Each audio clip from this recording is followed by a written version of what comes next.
listen and answer questions 7 to 10. So, what's a typical lesson like with Gary?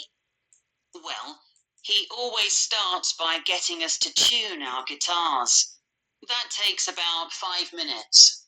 Uh-huh. Some people have an app they use, but others do it by ear. Gary goes round and helps them.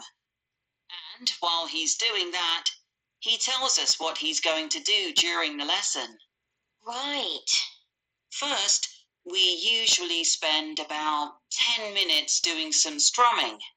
So, is that using... what are they called? Plectrums? No, we just use our thumbs. Much easier. Gary reminds us where to put our fingers for each chord, and then we play them together. Sometimes we all just start laughing because we're so bad at keeping time. So Gary starts clapping to help us.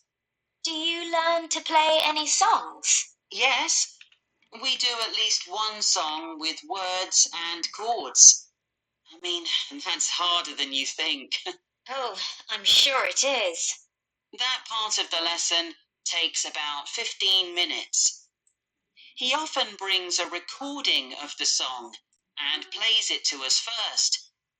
Then he hands out the song, and if there's a new chord in it, we practice that before we play it together, but really slowly.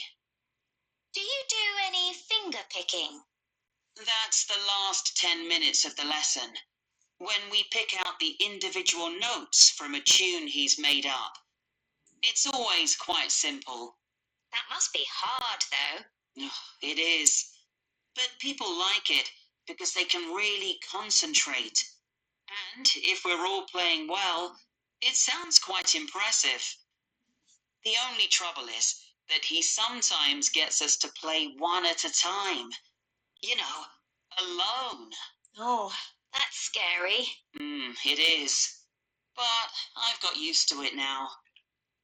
At the end, he spends about 5 minutes telling us what to practice for the following week.